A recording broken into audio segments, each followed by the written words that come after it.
All right, Joey, congratulations on the win. Just how does it feel to get this one? I mean, Lillian really needed that hat trick today, so Yeah. what was it like to kind of help out with that? Yeah, I was great to help out with that, first of all. I just saw the pass and it feels so good to execute it. And to get the win, we started out the season with a losing record, and that's not what this university deserves. So to finally just see over the hill a little bit is a very good feeling.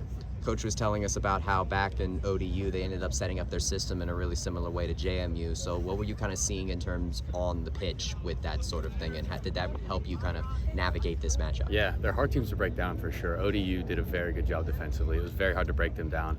I think JMU came out and they tried to do the same thing, but we had already had a week the last game a few days ago to prepare for it, and we had the solutions, and everyone knew based off of the video from last game what to do. So we had such a clear game plan going into this one, and it really helped. You ended up working with Wendell there on the attack. Coach was talking about how any player could kind of find their way in this system, and Wendell tonight got his first 2 assists of the season. Yeah. So what was it like working with him there? Oh, it was sweet. I think every time he goes forward, he just sees me, and he doesn't look at me, but he sees the pass.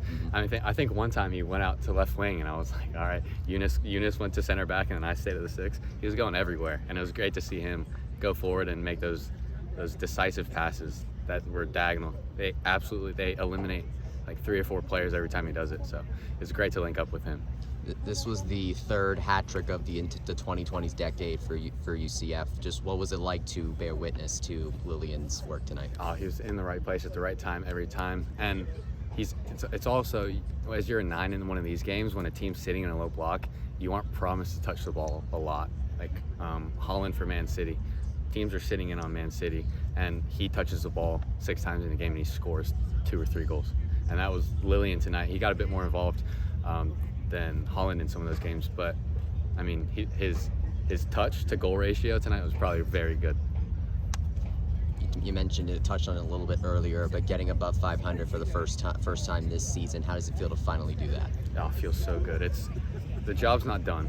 The job's not done by any means, and we're gonna keep carrying what we have been into these next few days. We're gonna get rest tomorrow, and then we're gonna get prepared for Georgia State the next two days, and we're gonna go out there and we're gonna do what we've been doing last few games. You sense the confidence, this group, ever since South Carolina and then Georgia Southern, it seemed like you've been a different team. Are you sensing that, the confidence with the group? Yeah, and I think we've had big players step up the whole way.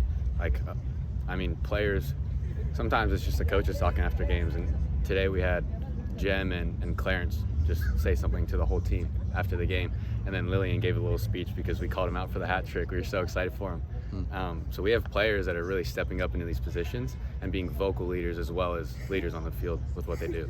Considering how consequential JMU matches have been to conference fortunes over the past couple of seasons, what's it like to get the win over them tonight for the first time as conference mates? Yeah, I remember the first time we played them last game of the season here at home 2 years ago, and one of my teammates, Robbie Sornellis, was in the stands today, and he told me he left class to come and watch the game so that he could see us beat them for the first time and since we've joined the conference, and he was so happy to see us beat them.